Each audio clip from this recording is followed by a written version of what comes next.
here I am in a kitchen that I know very well because it's the kitchen that I'd been cooking in since I was a young woman.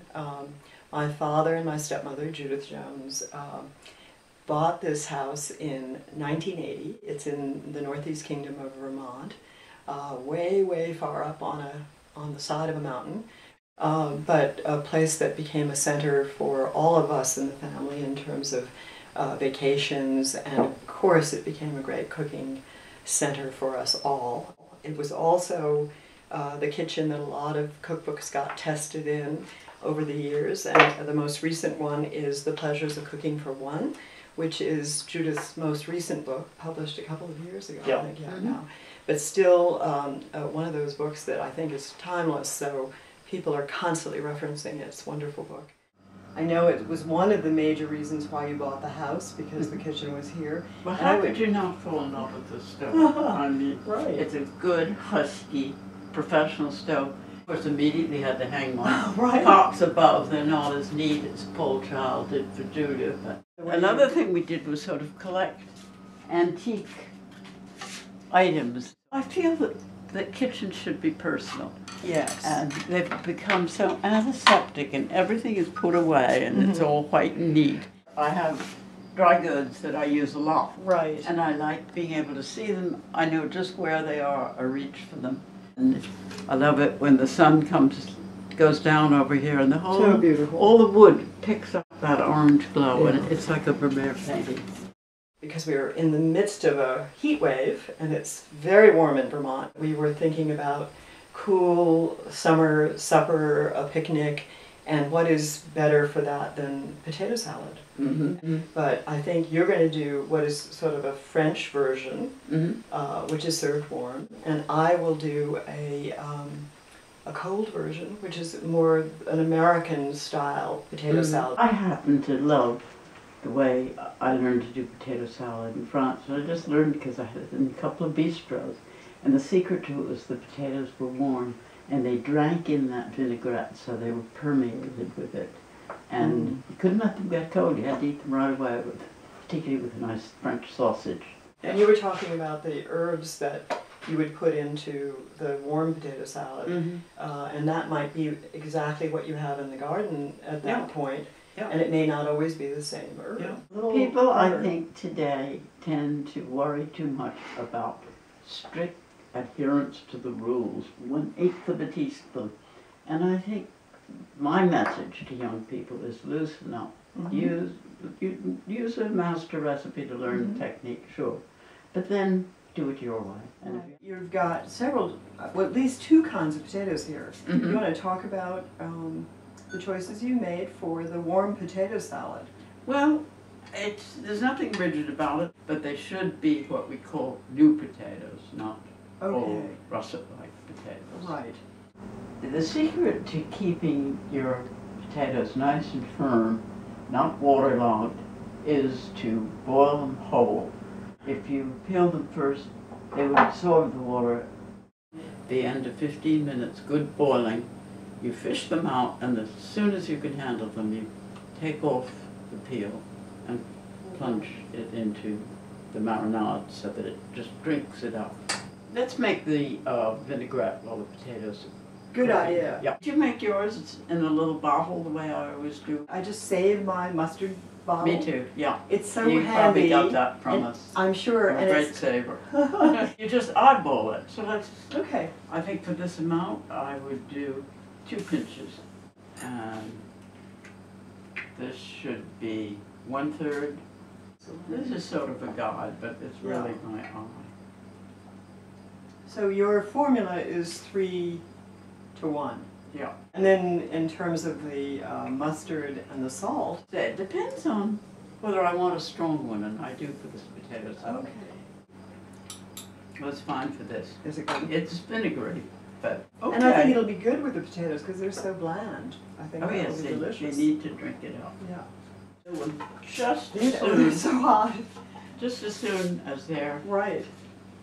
cool enough to handle. All right, when is that? Because I know you have asbestos hands. Oh, you should see those chefs. They have burns on their hands. They're hot, hot, hot. But this is the way to do it because when they're hot, they absorb the vinaigrette. Yeah. But the skins do come away very quickly. And you know, it doesn't matter if there's a little bit of skin on these, that we're not perfectionists. Oh, good. I'm glad you said that. Whew. I think that's enough. Look at you go. I did my chopping up of about 3 scallions, a good handful of parsley. I went out in the garden. We still had some nice chives. Right. The basil looked pretty. It gets kind of a little bitter up here with the cold nights. Really? Look at how nice they look. Mm. I love that. Where they begin to shine with the olive oil and the greens. Yep. Very beautiful. That's marvelous. Well, we've done it. We've made one of the potato salads. Now we're going to have to go on to the second one. Are you ready for that? That didn't take us long. No, it didn't. So the potatoes are already cut up, and then we are going to do onions. I'm doing 6 potatoes. Those are just white onions. Yes, yeah. and there are 6 yellow Yukon potatoes, and then there is 1 white onion, and then for a really authentic American potato salad, you have to put egg in. This is from my Midwestern grandmother, and I have to say that when she cut up all these things, they were in perfect cubes. I've never been able to do it as perfectly as she did it. But so there are 4 eggs to 6 potatoes, and then a cucumber. And I would say this is about the size of a medium cucumber, is the amount that I have here. So all of that goes into this bowl. This is the real Hellmann's mayonnaise. And I'm going to...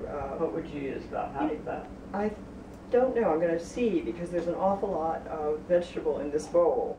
I don't think it would be overkill to put the whole amount of mayonnaise into this bowl. Sometimes people put pickles in, sometimes they put pimento in, sometimes they put, we were talking about bacon, but the style that I remember from childhood was really this simple. Do you think it needs more salt? I want to get a potato. Oh my God. I think it's perfect. This just brings back my whole childhood right there in one taste. That's marvelous. So we're going to decorate this a little. These little radish rosettes. And it's really simple. And do they open up? They open up after you put them in cold water. They've just been in here a little while and you're already seeing them opening up. So they get to be part of the decoration. We'll put some chives on top.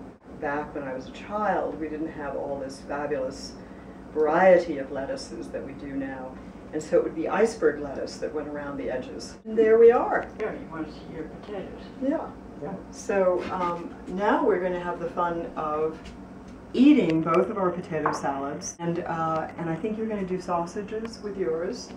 Yeah. And I'm going to do hot dogs with mine. Well, here Here's we to are. the potato salad. Salads, right. I hope you're going to give me a taste of yours. Oh, of course. You know, I've never been a ketchup person, but mustard is important on hot dogs. Oh, a little pickle. Little pickle. A cornichon en français. Ah. So I have to say that this is the flavor straight out of the Midwest. This is just so good. And it's really very mayonnaise-y, very, it's like comfort food. It is comfort food.